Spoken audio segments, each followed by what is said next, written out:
अस्सलामुअलैकुम, मैं हूं सबा भट्टी और आप देख रहे हैं MAT20 न्यूज HD। आइए नजर डालते हैं आज की अहम खबर पर।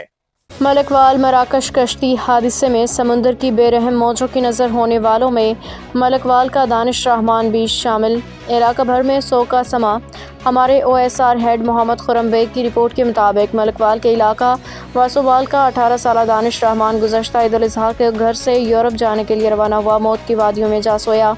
नौजवान के चचा ज़ाद भाई हसीब आरिफ से बात करते हुए बताया कि एजेंट ने उन्हें ख्वाब दिखा के झांसा दिया और कानूनी तरीके से यूरोप पहुँचाने का वादा किया। मुख्तलिफ औकात में 30 लाख रुपए वसूल किए, मज़ीद 25 लाख का मुतालबा किया। नदीम के मुताबिक एजेंट ने वादा खिलाफी करते हुए कानूनी तरीके के बजाय बेड़े के जरिए समुद्र पार करवाने की कोशिश की और कश्ती को हादसा पेश आने पे उनके बेटे की मौत वाक़ हो गई। मरहूम नौजवान के लवाहिकीन ने अरबाब इख्तियार से उनके प्यारे की मैयत जल्द वतन वापस लाने के लिए इक़दाम करने और इंसानी स्मगलरों के खिलाफ कार्रवाई में मज़ीद तेज़ी लाने का मुतालबा किया।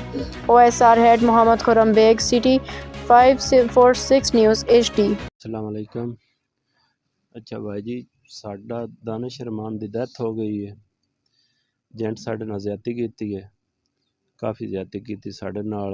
गल उसदी बाई एयर दी आई तो उस इत्थों दुबई लै गया, दुबई तो मरतानिया लै गया, मरतानिया तो मोरक्को जा के शिप दी गई है तो बंदे साडे दी डेथ हो गई है। दानिश रहमान वासूवाल, तहसील मलकवाल, ज़िला मंडी बोलदीन। दानिश साहब की डेथ हो गई है तो सन एक कन्फर्म हो गया दानिश जिहड़ा वो साडा हॉस्पिटल च मोरक्को विच मौजूद है। तो एजेंट का साडे नाल कोई रबता शबता नहीं। उस मोबाइल साडे नंबर जिहड़े हैं बंद कर छड़े हैं, कोई साडा रबता शबता नहीं होंदा पिया किसी किस्म का।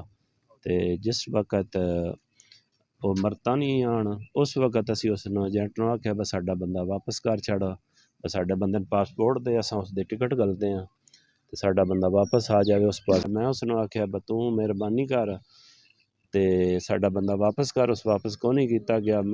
फिर मैं आख्या जी पैसे तू होर कोई लैने वो भी ले लै। उस आख्या मैं 55 लाख रुपया पूरा कर दे, मैं बाई एयर करदा। मैं उन्हें आख्या चल तू 55 ही ले लै ते बाई एयर कर, साडा बंदा उत्थे गेम च ना पवाई, नहीं तो साडा बंदा वापस कर छड़। वो कदी फोन चाहता ही कदी को नहीं चाहता, झूठ मारदा रहा साडे के, काफ़ी झूठ मारे स, हुण तक भी मारे स। ते मेरा नंबर तो उस पहले 2 महीनों में ही ब्लैक लिस्ट ला छड़िया ही, बहुत ना कॉल जाती आई ना WhatsApp ते मैसेज आंदा ही। ऐं दी गल बात जै साडी गल।